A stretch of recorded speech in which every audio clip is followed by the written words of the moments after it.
Presiden terpilih Prabowo Subianto bergerak cepat dan tidak setengah-setengah dalam menjaga hubungan baik dan kerjasama dengan berbagai negara di belahan dunia. Dalam sekali lawatan, Prabowo bisa langsung bertemu dengan pemimpin-pemimpin negara yang berpengaruh. Seusai bertemu Presiden Prancis Emmanuel Macron pada Olimpiade Paris 2024, Prabowo Subianto bertemu dengan Presiden Turki Tayyip Erdogan dan kemudian melanjutkan lawatan ke Rusia bertemu dengan Presiden Putin. Pertemuan-pertemuan ini menunjukkan Prabowo Subianto diterima dengan baik oleh kepala-kepala negara itu sebagai presiden terpilih dan kelak akan menjadi orang nomor 1 di Indonesia. Yang menarik, tanpa ragu Prabowo menyatakan di hadapan Putin bahwa Indonesia berminat melakukan kerjasama energi nuklir dengan Rusia. Pada pertemuan terbuka selama 30 menit di Istana Kepresidenan Kremlin, Moskow, Prabowo menyatakan kepada Vladimir Putin bahwa ketahanan energi adalah salah satu program prioritasnya setelah dilantik sebagai presiden pada 20 Oktober 2024 nanti. Selain energi nuklir, Prabowo juga mengatakan akan mengirim anak-anak muda Indonesia ke Rusia untuk belajar teknik dan kedokteran. Indonesia kekurangan 160.000 dokter saat ini. Dan Prabowo bertekad untuk memenuhinya setelah dilantik sebagai presiden. And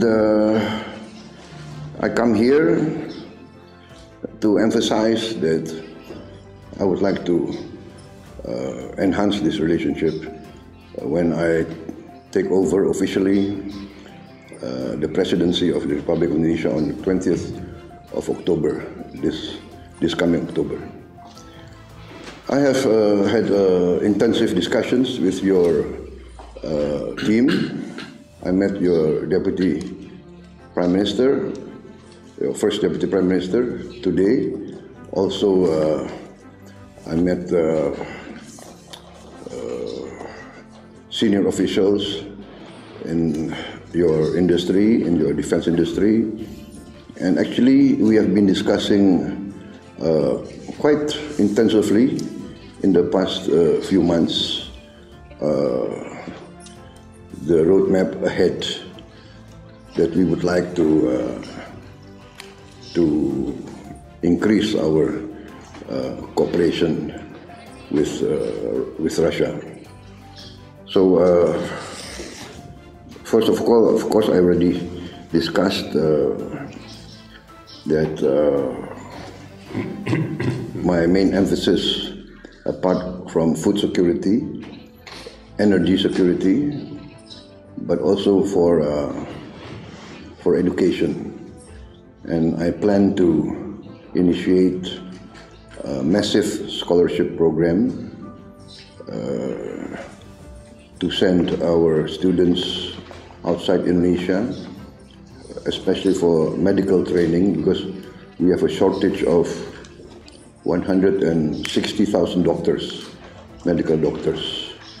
So we would like to, if possible, to send some of our young boys and girls to study in Russian universities, technical colleges, and we will initiate, I will plan to allocate a special budget for the scholarship, but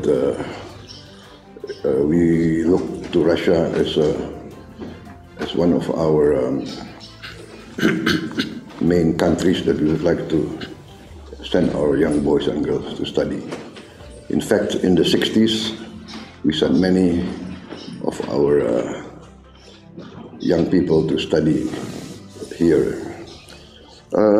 That's about education, and I've been talking to some of your industrialists, and we are open for more Russian participation in our economy. In the field of nuclear energy, we have discussed with your institutions, with Rosatom, the possibility of cooperating in this field. even the small modular reactors and also the main reactors that we are discussing. Sebelum bertemu dengan Putin, Prabowo bertemu dengan Presiden Turki Tayyip Erdogan di Istana Kepresidenan Turki, Ankara. Dalam pertemuan itu, Prabowo Subianto mengatakan Indonesia dan Turki merupakan dua negara yang memimpin di kawasan masing-masing, sehingga harus berkontribusi besar dalam menjaga keamanan dan perdamaian dunia. Yang menarik dengan pertemuan Erdogan justru saat Prabowo dengan rendah hati ingin menyalami Erdogan sebagai isyarat untuk tidak diantar saat berpamitan. Namun Erdogan seolah menolak isyarat Prabowo dan berkeras mengantarkan presiden terpilih Indonesia itu sampai ke pintu mobil. Peristiwa ini ramai diberitakan media massa dan dianggap sebagai simbol keakraban kedua kepala negara tersebut. Lawatan Prabowo yang mengunjungi sejumlah kepala negara hampir dalam waktu bersamaan ini memberikan arti penting bagi Indonesia dalam percaturan hubungan internasional. Prabowo Subianto paling tidak telah menunjukkan Indonesia layak dianggap sebagai negara sepadan dengan negara-negara besar lainnya.